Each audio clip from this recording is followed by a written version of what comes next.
بسم اللہ الرحمن الرحیم الحمد للہ رب العالمین والصلاة والسلام علی سید المرسلین۔ ہمارا جنایات کے بارے میں سبق چل رہا ہے، یعنی اگر محرم شخص جو ہے وہ جو اس پر پابندیاں لگائی گئی ہیں ان میں سے کسی پابندی کو وہ نہیں کر پاتا، کسی پابندی کو توڑ دیتا ہے، تو اب کیا احکامات ہوں گے ان کے بارے میں یہ باب ہے، باب الجنایات۔ تو گزشتہ درس کے اندر ہم نے پڑھا کہ اگر کوئی بندہ مکمل عضو کو خوشبو لگاتا ہے، احرام والا بندہ، تو اس کو بکری دینا لازم ہوگی صدقے کے طور پر، اس کے طور پر، دم کے طور پر۔ اگر مکمل عضو کو نہیں لگاتا، آدھے عضو کو لگاتا ہے، تو پھر صدقہ دے گا، الا تصدق، مگر صدقہ کرے گا۔ اور اپنے سر کو مہندی لگاتا ہے، ٹھیک ہے، تو بھی کیا ہوگا؟ اس کا آتا پیچھے ہے، ان طیبہ ان خضب راسہ، اگر اپنے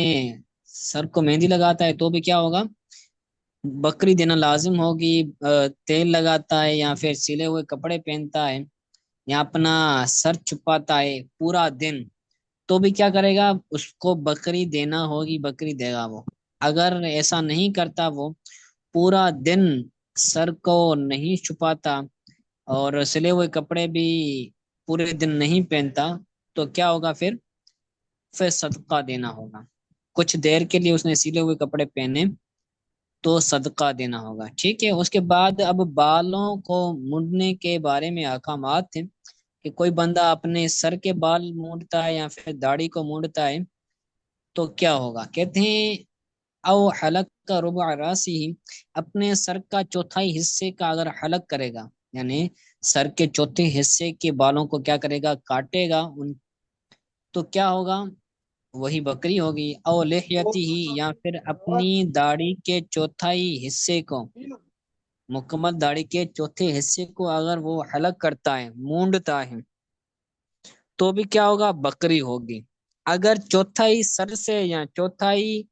داڑھی سے کم بالوں کو کاٹتا ہے یا حلق کرتا ہے تو کیا ہوگا؟ تصدق، صدقہ کرے گا، ٹھیک ہے۔ جیسے کوئی بندہ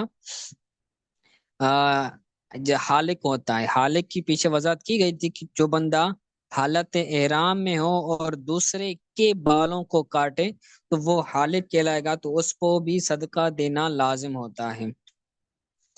ٹھیک ہے۔ آگے ہم نے نہیں پڑھا تھا تو آگے سے ہمارا سبق شروع ہو رہا ہے۔ تو کہتے ہیں او رکبتہ، تو اس کا تعلق ربع پر ہے، اس کا عطف رکبتہ، اس کا عطف ہے ربع پر، یعنی حلق کا رکبتہ، اپنی پنڈلیاں، پنڈلیوں کا حلق کرا، یعنی پنڈلیوں کے اوپر جو بال ہوتے ہیں اگر ان دونوں پنڈلیوں کو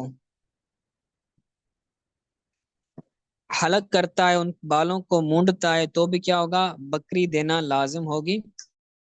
او ابطئی ہے، ابطئی ہے، تو یہ تسنیہ ہے، ابطئی نے، تو اس کا مطلب ہے بغل، بغل کے اندر جو بال ہوتے ہیں اگر ان بغلوں کے بالوں کو کیا کرتا ہے؟ مونڈتا ہے، تو بھی کیا ہوگا؟ اس کو بکری دینا لازم۔ ابطئی ہے تسنیہ، یعنی دونوں بغلوں کے بالوں کو اگر کاٹتا ہے، ان کا حلق کرتا ہے،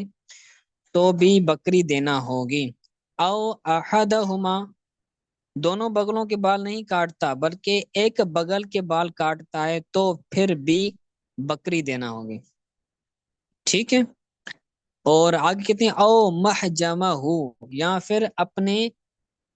حجم والی، حجامہ کرنے والی جگہ کا حلق کرتا ہے، جو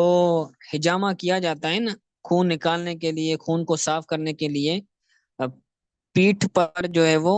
ایک طریقے سے خون نکالا جاتا ہے، تو سب سے پہلے وہاں اس جگہ کے بالوں کو، سب سے پہلے اس کے بالوں کو کیا کرتے ہیں؟ جو ہے وہ صاف کرتے ہیں، صاف کرنے کے بعد پھر وہ حجامہ کرتے ہیں۔ تو محجامہ یہ اس میں ظرف ہیں، یعنی وہ جگہ جہاں پر حجامہ کیا جاتا ہے، وہ مقام جس کو حجامہ کیا جاتا ہے، جیسے پیٹھ ہو گئی، پیٹھ پر بھی حجامہ کیا جاتا ہے، پیٹھ سے نیچے کمر پر بھی حجامہ کیا جاتا ہے، تو اس پر بال ہوتے ہیں، تو ان بالوں کو اگر وہ بندہ موڑتا ہے حالت احرام کے اندر تو بھی کیا ہوگا، بکری دینا ہوگی، تاجب شاتن، بکری لازم ہوگی۔ ٹھیک ہے، آگے مونچھوں کے بارے میں کہتے ہیں، مونچھوں کے بارے میں کہتے ہیں وَأَخْذِ شَارِبِهِ حُکُومَةُ عَدْلٍ، کسی بندے نے اپنی مونچھیں کاٹی تو اب کیا ہوگا، اس کو بکری دینا ہوگی یا پھر صدقہ دینا ہوگا؟ کہتے ہیں حکومت عدل، ایک عادل شخص کی کا اس کے اندر کیا ہوگا، حکم ہوگا، اس کی رائے لی جائے گی۔ جو عادل بندہ ہے، عدالت والا ہے، نیک صالح ہے، تو وہ جو حکم دے گا وہی کیا جائے گا، یعنی اس کی مونچھوں کو دیکھا جائے گا، اس نے جو مونچھیں کاٹی ہیں تو وہ اگر چوتھائی مونچھوں کا چوتھائی حصہ ہے تو کیا ہوگی، بکری ہوگی، اور چوتھائی حصے سے کم ہے تو پھر صدقہ ہوگا۔ مونچھوں کے چوتھائی حصے کا اگر اس کو حلق کرتا ہے مونچھوں کو تو کیا ہوگا، بکری ہوگا، چوتھائی یا چوتھائی سے زیادہ، لیکن چوتھائی حصے سے کم میں کرتا ہے تو پھر یہ سر والا ہی حکم لگے گا اور داڑھی والا ہی حکم لگے گا کہ چوتھائی سے کم میں اگر کرتا ہے تو صدقہ کرے گا۔ ٹھیک ہے، آگے کہتے ہیں وفی شارب حلال، حلال حلال بندے کی مونچھوں کو لینے میں بھی کیا ہوگا، وہ قل میں اظفاری، اور اس کے ناخنوں کو کاٹنے میں، حلال بندے کی مونچھوں کو کاٹنے میں، وقل میں اظفار ہی، اور حلال بندے کے ناخنوں کو کاٹنے میں، شارب بولتے ہیں مونچھوں کو کاٹنا، ٹھیک ہے، شارب مطلب مونچھیں۔ تو ایک بندہ محرم ہوتا ہے، ایک بندہ حلال ہوتا ہے، یعنی جو حالت احرام میں ہو اس کو محرم بولا جاتا ہے، اور جو حالت احرام میں نہ ہو اس کو حلال بولا جاتا ہے۔ تو یہ بندہ حالت احرام میں تھا اور حالت احرام میں کسی حلال بندے کی مونچھوں کو کاٹتا ہے، یا کوئی جو بندہ حلال ہے جو حالت احرام میں نہیں ہے اس کے ناخنوں کو کاٹتا ہے، تو اب کیا ہوگا، کیا حکم ہوگا؟ کہتے ہیں تعامن، تو اس میں تعام ہوگا، یعنی مسکینوں کو کھانا کھلانا اس پر لازم ہوگا۔ اگر حالت احرام میں وہ کرتا ہے تو کیا ہوگا، کھانا کھلانا لازم ہوگا مسکینوں کو۔ ٹھیک ہے، آگے کہتے ہیں او قص اظفار یدیہ و رجلیہ فی مجلس، اب یہ حلال بندے کا پیچھے تھا، اب یہ اپنے بارے میں ہے کہ اگر بندہ اپنے ناخن کاٹتا ہے، اپنے ہاتھوں کے ناخن کاٹتا ہے یا اپنے پاؤں کے ناخن کاٹتا ہے مجلس میں، ایک ہی مجلس میں اپنے دونوں ہاتھ اور اپنے دونوں پاؤں کے ناخنوں کو کاٹتا ہے تو کیا ہوگا، تجب شاتن، بکری لازم ہوگی۔ اس کا بھی ارتف ہوگا پیچھے، کس اظفاری، اظفار کا ارتف ہوگا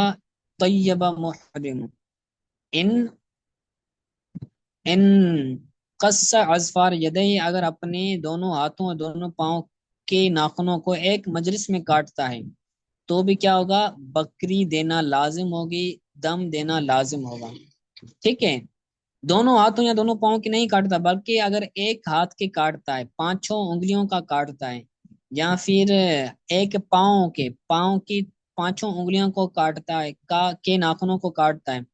تو بھی کیا ہوگا، بکری دینا لازم ہوگی۔ اگر پانچ ناخنوں سے کم کاٹتا ہے، پانچ انگلیوں سے کم، چار، تین یا دو یا ایک ناخن کاٹتا ہے انگلیوں کا تو کیا ہوگا، تصدقہ، صدقہ دے گا۔ کا خمس متفرقتن، متفرق پانچ انگلیوں کے ناخن کاٹنے کی طرح، ٹھیک ہے، تو پانچ، ایک ہاتھ کے پانچوں ناخنوں کو کاٹتا ہے تو بکری دے گا، اور اگر پانچ سے کم ناخن جو ہے وہ کاٹتا ہے، چار یا تین کاٹتا ہے یا دو کاٹتا ہے تو اب اس کو صدقہ دینا لازم ہوگا، اور اگر 5 انگلیاں کے ناخنوں کو کاٹتا ہے لیکن وہ متفرق ہیں، پاؤں کی 2 انگلیوں کا کاٹتا ہے اور ہاتھ کی 3 انگلیوں کو کاٹ کے ناخنوں کو کاٹتا ہے، تو یہ 5 ہو گئے، لیکن پھر بھی کیا ہوگا، اس کو صدقہ دینا لازم ہوگا، جو ہے وہ اس پر بکری دینا لازم نہیں ہوگا۔ ٹھیک ہے،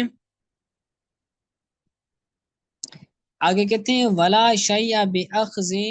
ظفر منکسر، ٹوٹے ہوئے ناخن کو لینے میں کوئی شے نہیں ہے۔ کسی بندے کے کا جو ناخن تھا وہ ٹوٹا ہوا تھا، تو اب ٹوٹے ہوئے جو ناخن کو اس نے کاٹا ہے، اس کو پھیڑ دیا ہے، تو کیا ہوگا، اس میں کوئی چیز لازم نہیں ہوگی، لا شیء، کوئی چیز لازم نہیں ہوگی ٹوٹے ہوئے ناخن کو لینے میں، ٹوٹے ہوئے ناخن کو توڑنے میں۔ ٹھیک ہے، تو کہتے ہیں آگے، کہتے ہیں یہ ہو گیا، آگے کہتے ہیں وَإِن طَيَّبَ،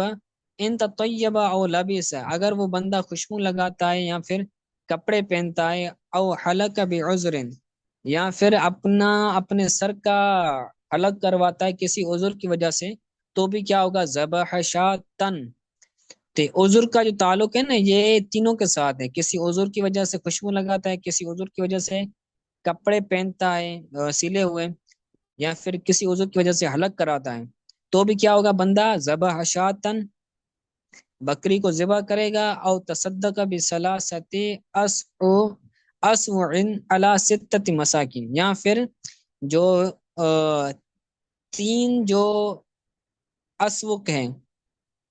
وہ 60 مسکینوں پر صدقہ کرے گا۔ بکری کو بھی ذبح کر سکتا ہے، اسوق کو یہ آٹے کو بولتے ہیں، گندم کو، یعنی 3 سا، اسوع یہ سا کی جمع ہے، 3 سا جو ہے وہ 60 مسکینوں پر صدقہ کرے گا، یعنی 60 مسکینوں کو کھانا کھلائے گا، یا ان کو جو ہے وہ صدقہ دے دے گا۔ او صام ثلاثت ایام، یا پھر وہ بندہ 3 دن روزہ رکھے گا، یعنی اگر عذر کی وجہ سے کرتا ہے تو اب اس کو اختیار ہے، چاہے وہ بکری ذبح کرے، چاہے وہ 3 سا مسکینوں 60 مسکینوں کو صدقہ کر دے، یا پھر 3 دنوں کے روزے رکھے، ان تینوں میں سے کسی ایک پر قدرت ہو تو وہ کرے گا، اگر عذر کی وجہ سے وہ بندہ ان چیزوں کو کرتا ہے۔ ٹھیک ہے، تو یہ جنایات کا باب تھا، آج کے لیے اتنا کافی ہے، اس کو آپ اچھی طرح سے یاد کیجیے گا، اگر کوئی بات سمجھ نہیں آئی تو پوچھ لیں۔